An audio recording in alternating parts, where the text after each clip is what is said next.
Hail Mech Warriors and MRBC enthusiasts.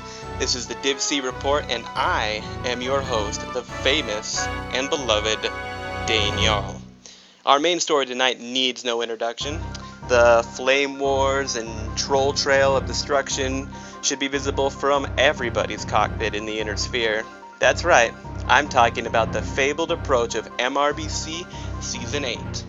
Now, there's tons of drama and background, backdealing, blackgammon, blackguard, bitter, bumpkin, buck junk, barn banging, I don't know.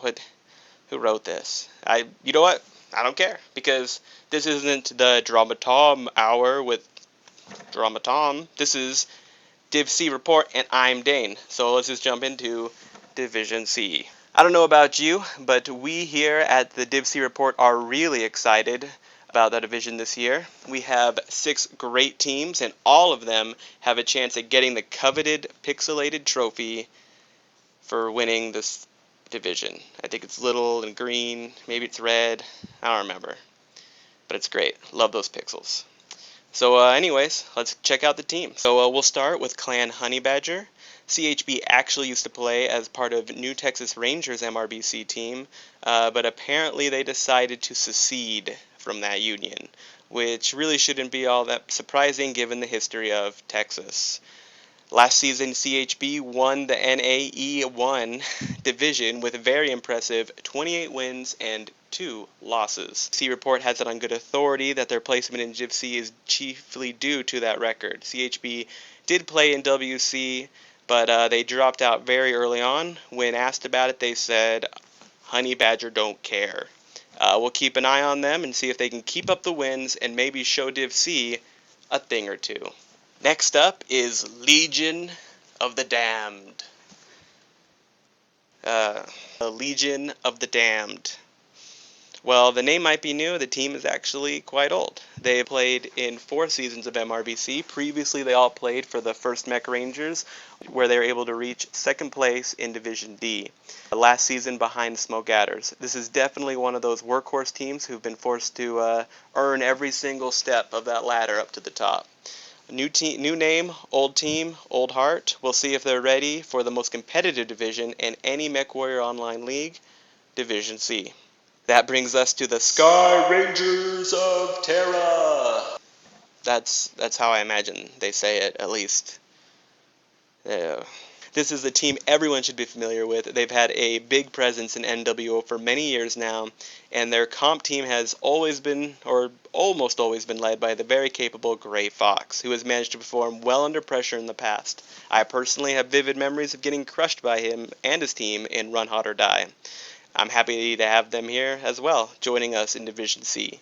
They are a very professional and stable team that know how to let other teams make mistakes, and they know how to capitalize on it. Esrot also had a very respectable WC run, placing 11th.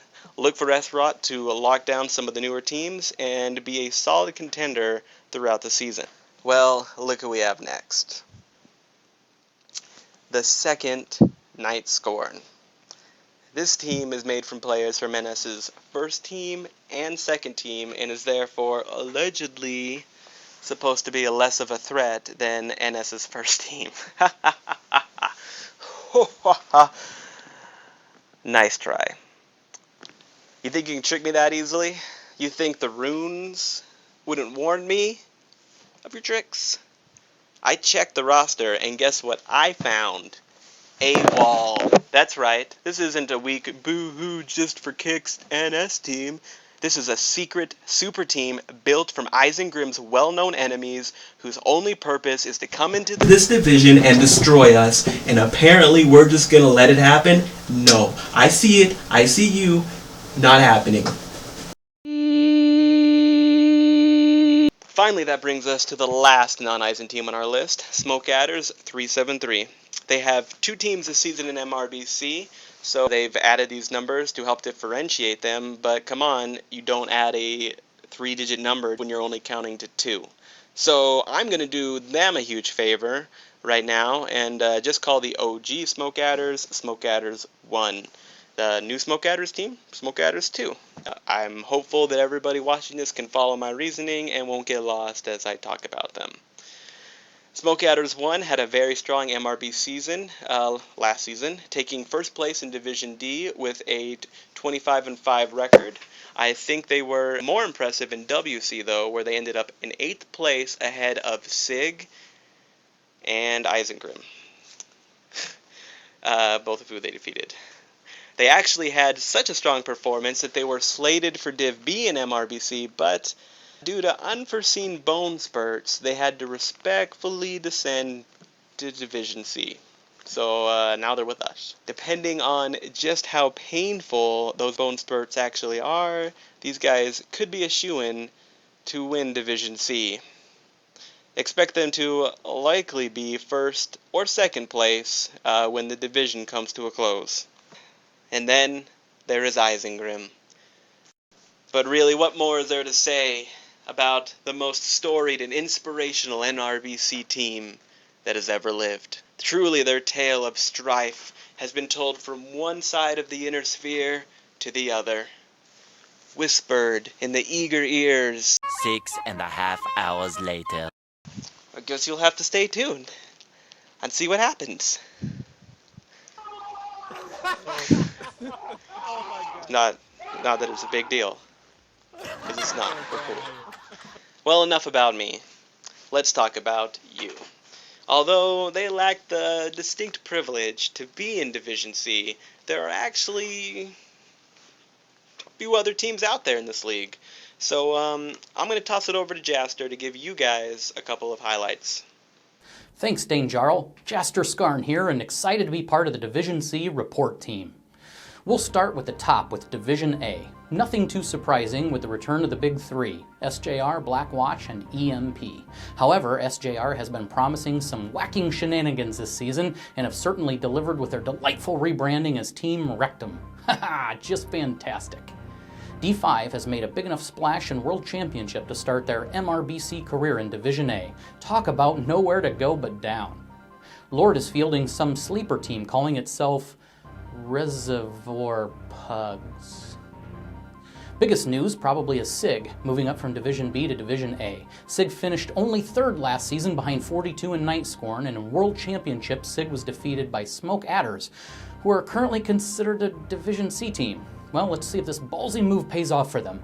In Division B, we're seeing the return of legendary comp team Blackstone Knights. They were big news a long time ago. I am sure that many are eager to see if their return is a triumphant one.